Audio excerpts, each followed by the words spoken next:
Hello folks, welcome to motor review. तो आज इस वीडियो में हम कंपेयर करेंगे यामाहा R15 को KTM RC 200 से।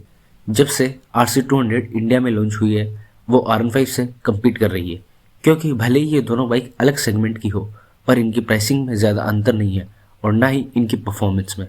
और ये दोनों ही फुल्ली फेड स्पोर्ट्स सेगमेंट की बाइक है और यही इनको एक दूसरे की परफेक्ट ट्रायल्स बनाता है। तो चलो देखते हैं कि कौन सी बाइक ज़्यादा बेहतर है। अब अगर आप कोई नई बाइक लेना चाहते हैं तो आप क्या क्या चाहेंगे? पहला, उसमें आपको बढ़िया फीचर्स मिले, बढ़िया स्पेक्स मिले। सेकंड, वो पावरफुल हो। थर्ड, चलने में बढ़िया फील हो, और बढ़िया फील से मेरा मतलब उसकी बढ़िया हैंडलिंग हो और राइड क्वालिटी बढ़िया हो। फोर्थ, उसके लुक्स बढ़िया हो। और फिफ्थ, उसकी जो रनिंग कॉस्ट है वो कम हो। तो इन 5 पॉइंट पे हम इन दोनों बाइक्स को आज कंपेयर करेंगे। फर्स्ट में हम इनकी स्पेक शीट को कंपेयर करेंगे और देखेंगे कि किसमें आपको ज़्यादा बढ़िया फीचर्स और स्पेक्स मिलते हैं। सेकंड में हम देखेंगे कि अगर इनकी ड्रैग रेस कराया जाए तो कौन जीतती है। थर्ड में हम देखेंगे कि इन दोनों में से किसकी हैंडलिंग ज़्यादा बढ़िया है और किसकी राइड क्वालिटी ज़्यादा बढ़िया है। फोर्थ में हम इसके लुक्स देखेंगे और फिफ्थ में हम इनकी रनिंग कॉस्ट को कंपेयर करेंगे, इनकी on an average service cost, इनकी प्राइस और ये माइलेज कितना देती है ये। तो चलो स्टार्ट करते हैं फर्स्ट पॉइंट से, जो कि है इनकी स्पेक शीट। तो अगर हम R15 को देखते हैं तो उसमें आपको 155 सीसी का single cylinder liquid cooled engine मिलता है, जो कि 18.1 bhp की पावर और 14.2 न्यूटन मीटर का टॉर्क जनरेट करता है। इसका कर्व वेट 142 kg है और इसमें आपको 11 लीटर की फ्यूल टैंक कैपेसिटी मिलती है। इसके फ्रंट में आपको 17 इंचेस के 100/80 सेक्शन के टायर्स मिलते हैं with golden upside down focus, और रियर में आपको 140/70 सेक्शन के रेडियल टायर्स मिलते हैं विथ मोनोशॉक सस्पेंशन। इसमें आपको फुल्ली डिजिटल मीटर कंसोल मिलता है। और इलेक्ट्रॉनिक्स की बात करें तो इसमें आपको dual channel ABS, traction control और क्विक शिफ्टर मिलता है। इसमें आपको प्रोजेक्टर हेडलैम्प मिलते हैं और हेलोजन इंडिकेटर्स मिलते हैं। वहीं अगर हम RC 200 की बात करें तो इसमें आपको 199.5 सीसी का single cylinder liquid cooled engine मिलता है, जो कि 24.6 bhp की पावर और 19.2 न्यूटन मीटर का टॉर्क जनरेट करता है। इसका कर्व वेट 160 kg है और इसमें आपको 13.7 लीटर्स की फ्यूल टैंक कैपेसिटी मिल जाती है। और इसके फ्रंट में आपको 17 इंचेस के 110/70 सेक्शन के टायर्स मिलते हैं विथ USD फोक्स, और रियर में आपको 17 इंचेस के 150/60 सेक्शन के टायर्स मिलते हैं विथ मोनोशॉक सस्पेंशन। और इसके हैंडल बार्स एडजस्टेबल हैं, तो आप इसे अपने कंफर्ट के हिसाब से एडजस्ट कर सकते हैं। इसमें भी आपको फुल्ली डिजिटल मीटर कंसोल मिलता है, पर इसमें आपको R15 की तरह ब्लूटूथ कनेक्टिविटी नहीं मिलती है। और अगर हम इसके इलेक्ट्रॉनिक्स की बात करें तो इसमें आपको केवल ड्यूल चैनल ABS ही मिलता है। और अब इसमें आपको ऑल LED सेटअप मिलता है, मतलब LED हेडलैम्प, LED इंडिकेटर्स और LED टेल लाइट। तो अब अगर हम फीचर्स के पर्सपेक्टिव से देखें तो R15 आगे है। इसमें आपको क्विक शिफ्टर मिलता है, ट्रैक्शन कंट्रोल मिलता है, ब्लूटूथ कनेक्टिविटी भी मिलती है। और अगर हम इंजन के पर्सपेक्टिव से देखें तो RC 200 आगे है। इसमें आपको ज़्यादा पावर मिलती है, ज़्यादा टॉर्क मिलता है और बड़े टायर्स मिलते हैं। बट वो कहते हैं ना, डोंट जज a book by its cover. वैसे ही कौन सी बाइक ज़्यादा पावरफुल है हम स्पेक शीट के बेस पे डिसाइड नहीं कर सकते। इसीलिए चलो चलते हैं हमारे सेकेंड पॉइंट पे। तो इसमें हम देखेंगे कि कौन सी बाइक ज़्यादा फास्ट है। तो मैं आपको ड्रैग रेस की वीडियो तो करके नहीं दिखा सकता बिकॉज आई एम ब्रोक, मेरे पास पैसे नहीं है GoPro खरीदने के।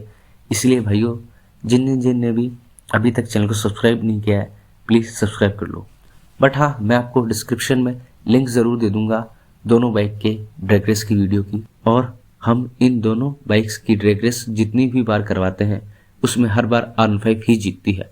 हाँ, इनिशियल में भले ही RC 200 आगे निकल जाती है, पर टॉप एंड में R15 हर बार RC 200 को हरा देती है। Third, handling. तो अगर हम हैंडलिंग वाइज दोनों ही बाइक्स को कंपेयर करें तो R15 ज़्यादा एजाइल है। इसको लीन करने में ज़्यादा कॉन्फिडेंस आता है और ये कॉर्नर्स ज़्यादा बढ़िया से हैंडल करती है और ज़्यादा फास्ट भी फील होती है। और वहीं अगर हम RC 200 को देखें तो कॉर्नर्स पे तो वो भी बढ़िया परफॉर्म करती है, पर अगर हम इसे R15 से कंपेयर करें तो ये कॉर्नर्स पर R15 जितनी क्विक, R15 जितनी रेस्पॉन्सिव नहीं है। और R15 RC से 18 किलो ज़्यादा लाइटर है, जिसकी वजह से ये चलने में ज़्यादा निम्बल फील होती है और कॉर्नर्स पे इसमें को लीन करने में कम एफर्ट करना पड़ता है RC200 के कंपैरिजन में।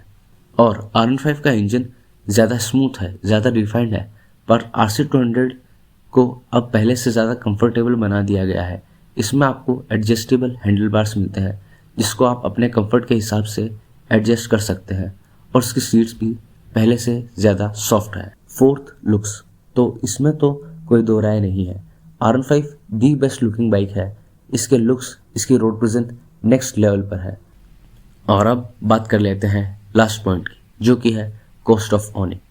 तो इसमें हम मेनली 3 चीज़ें देखेंगे।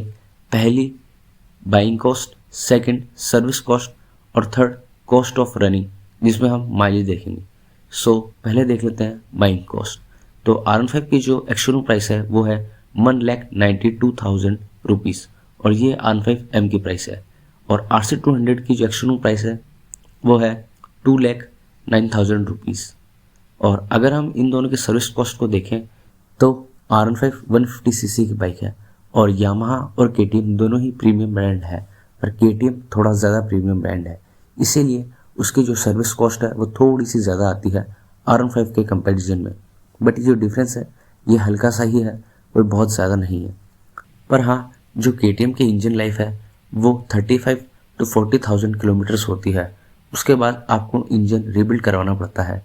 वहीं यामाहा में ऐसे कुछ भी नहीं होता, इसलिए R15 को मेंटेन करना थोड़ा सा ज़्यादा सस्ता पड़ता है RC के कंपैरिजन में। और अब बात कर लेते हैं इन दोनों के माइलेज की। तो जो R15 है वो अप्रोक्स 45 to 48 के एम्पेयर तक का माइलेज दे देती है। वहीं जो RC200 है वो आपको 32 to 35 के एम्पेयर तक का माइलेज देती है। तो अगर इन दोनों में कंपेयर करें अपन, तो RC कम माइलेज देती है R15 के कंपैरिजन में। तो अगर हम इस पॉइंट को भी ओवरऑल देखें तो R15 की जो कॉस्ट ऑफ ओनिंग है वो काफ़ी कम हो जाती है RC200 से। तो अब फाइनल रिजल्ट देख लेते हैं। तो first, second, third, fourth, fifth, पांचों पॉइंट में ही R15 ज़्यादा बेहतर साबित होती है RC200 से। तो अगर आप RC200 और R15 को खरीदने में कंफ्यूज हो रहे हैं तो मेरे हिसाब से R15 एक ज़्यादा बेहतर चॉइस है। तो ये थी R15 और RC200 की कंपैरिजन की वीडियो। अगर आपको वीडियो अच्छी लगी है तो प्लीज़ वीडियो को लाइक कर दीजिए और चैनल को सब्सक्राइब कर दीजिए। Thank you.